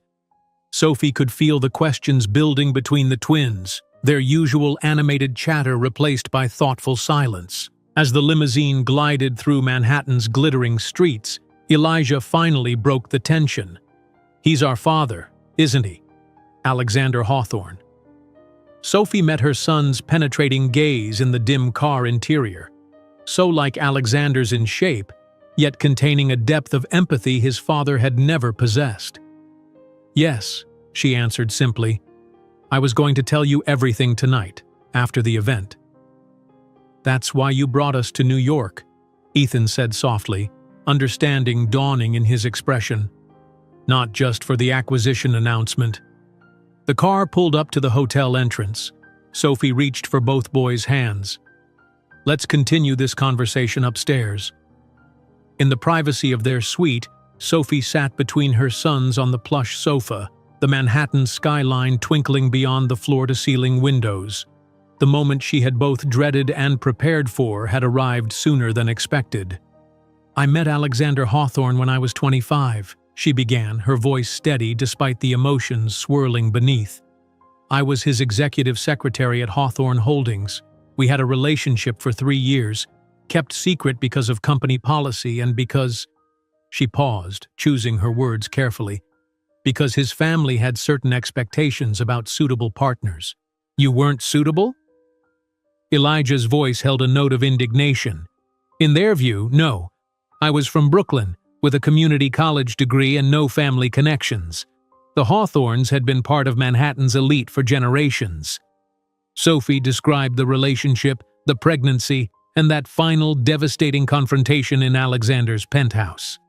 She didn't soften his cruelty, but presented it factually, watching her son's expressions shift from curiosity to disbelief to anger.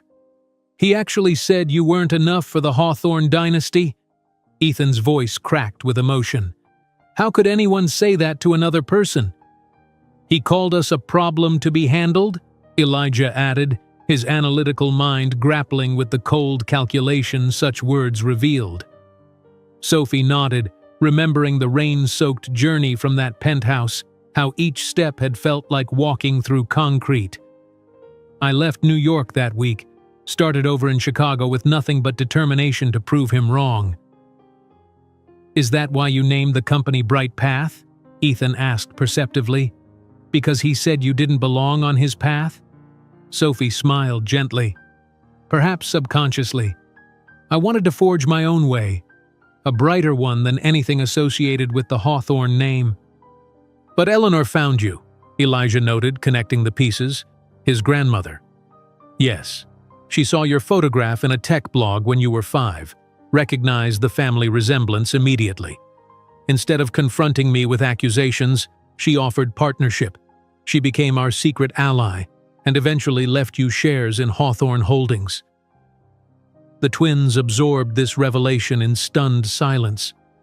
"All this time," Ethan finally whispered, "he lived here in New York, never knowing us, never wanting to know us." "Does he know now?" Elijah asked. "That we're his sons?" "He knows," Sophie confirmed. "I saw the recognition in his face tonight. There's no denying the resemblance." As their conversation continued into the night, Sophie answered every question with honesty, describing her journey from desperate single mother to successful entrepreneur. The twins listened with increasing understanding, their initial shock gradually transforming into a complex mixture of emotions. Near midnight, the hotel phone rang. The night manager's voice was apologetic but firm. "Ms. Bennett, there's a Mr. Hawthorne in the lobby insisting on seeing you. He appears agitated. Security is monitoring the situation, but he's refusing to leave." Sophie closed her eyes briefly. "I'll come down. Please have security escort him to the private meeting room." Turning to her sons, she said, "Alexander is downstairs. I need to speak with him alone." "We should come too," Elijah insisted, his jaw set in a determination Sophie recognized all too well. "He's our biological father.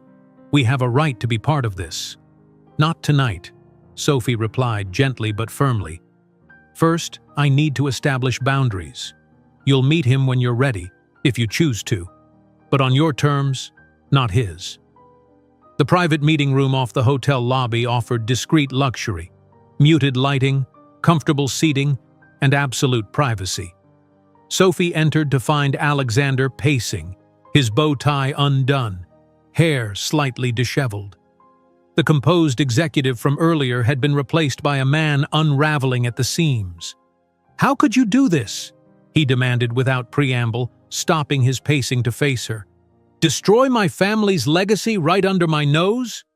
Sophie remained perfectly calm, taking a seat in one of the leather armchairs. "I didn't destroy anything, Alexander. I saved part of what remained after your disastrous management. The irony is that BrightPath's technology will probably save the rest of Hawthorne Holdings from obsolescence." Alexander ran a hand through his hair, a gesture so familiar it momentarily transported Sophie back 12 years. "The boys," he began, his voice losing its edge. "They're mine, aren't they?" "Biologically, yes," Sophie acknowledged coolly. "In every other meaningful way, no. Do they know about me? They know their biological father chose not to be part of their lives. Nothing more, nothing less." She met his gaze steadily. "Until tonight." "I have rights," Alexander started, a hint of his old entitlement surfacing. "Rights you abdicated 12 years ago," Sophie interrupted, her voice remaining controlled despite the surge of protective anger. "But if you want to attempt a legal battle, I'm fully prepared. Every document, every email, the recording from that afternoon in your apartment, yes, I recorded our final conversation as insurance. Imagine the headlines. Hawthorne heir abandons pregnant fiancée, calls her fortune hunter." Alexander sank into the chair opposite her, visibly deflated. "What do you want, Sophie?" "Revenge?" Sophie studied him for a long moment. This man who had once represented her entire world, now diminished by his own choices. The realization struck her with surprising force. She felt nothing for him, not hate, not love, not even resentment. "What's truly fascinating, Alexander, is that I feel absolutely nothing toward you. Not hatred, not love, not resentment. You're irrelevant to my happiness or my success." His face reflected genuine shock at her indifference, perhaps the cruelest revelation of all. "Sophie, please," he finally said, his voice losing its commanding edge. "Let me know my sons."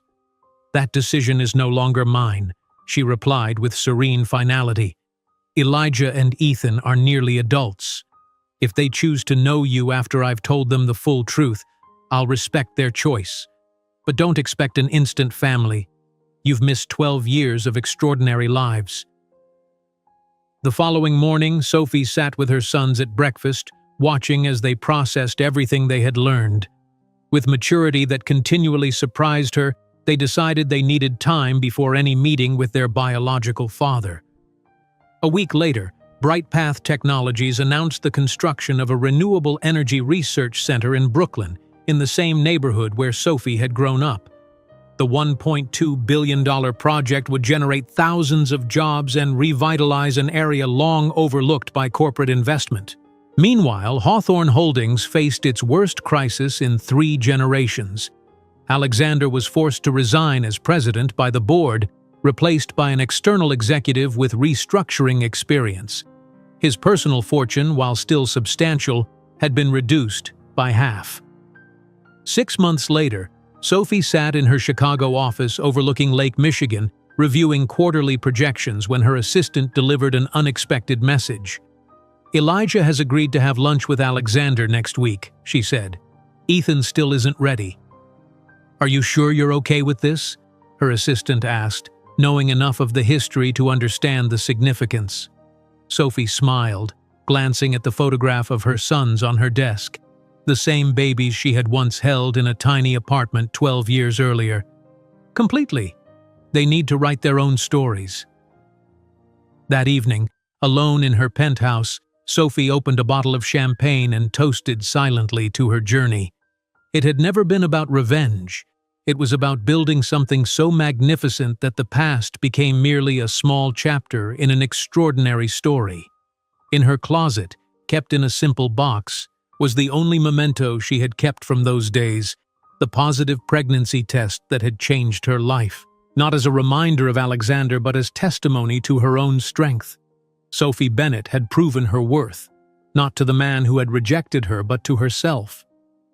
If you enjoyed today's video, I'm sure you'll love the next one. Don't waste time, just click on the screen.